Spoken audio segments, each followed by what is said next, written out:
అందరికీ నమస్కారం. రాప్తాడు కాన్స్టిట్యున్సీలోని రామగిరి ఎస్ఐ సుధాకర్ యాదవ్ చేసినటువంటి కామెంట్స్ ఆంధ్రప్రదేశ్ రాష్ట్రంలో హాట్ టాపిక్గా మారినాయి. సోషల్ మీడియా వేదికగా కూడా ఆయన ఒక వాయిస్ ఇవ్వటం జరిగింది. జగన్మోహన్ రెడ్డి మీద కూడా ఆయన విమర్శలు చేయటం జరిగింది.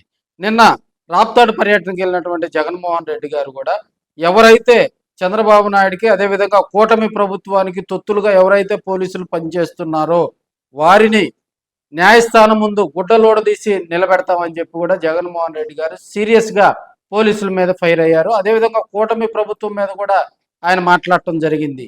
సో దాని మీద అక్కడ ఉన్నటువంటి తెలుగుదేశం పార్టీ నేతలు కానీ కూటమి నేతల్లో ఉన్నటువంటి అధిష్టానం వైపు నుంచి కూడా జగన్మోహన్ రెడ్డిని పెద్దగా ఖండించలేదు. సో ఎస్ఐ సుధాకర్ ఈరోజు ఉదయాన్నే కూడా ఆయన ఒక వీడియో రిలీజ్ చేయడం జరిగింది. జగన్మోహన్ రెడ్డి ఉద్దేశించి అదేవిధంగా పోలీసులను బట్టలోడ తీసే అంశం మీద కూడా ఎస్ఐ సుధాకర్ యాదవ్ ఘాటుగా విమర్శించడం కూడా జరిగింది.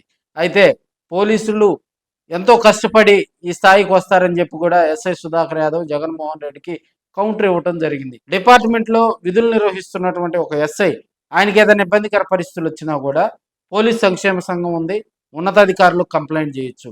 అక్కడ కూడా ఎస్ఐ స్థాయి, సిఐ స్థాయి అధికారులు ఉన్నారు, డిఎస్పి స్థాయి అధికారులు ఉన్నారు. వీరెవరు స్పందించలా. ఆ జిల్లా ఎస్పీ స్పందించలా.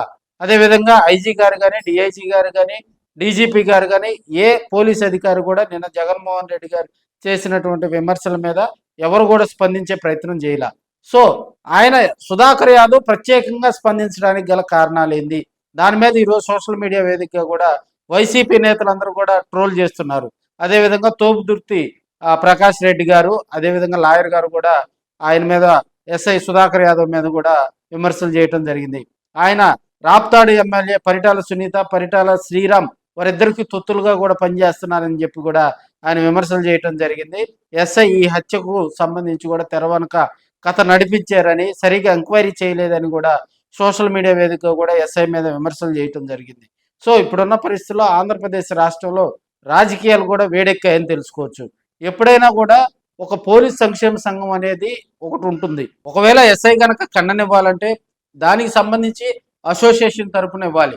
సో ఇప్పుడున్న పరిస్థితుల్లో కూడా ఎస్ఐ డైరెక్ట్గా వీడియోలో మాట్లాడటం కూడా మరి అక్కడ ఉన్నటువంటి అధికారులు ఎలాంటి చర్యలు తీసుకుంటారు, అదేవిధంగా జగన్మోహన్ రెడ్డికి కూటమి ప్రభుత్వంలో ఉన్నటువంటి అధిష్టానంలో ఉన్నటువంటి వారు ఎలాంటి కౌంటర్ ఇస్తారు అనేది కూడా మనం తెలియజేసుకోవాలి.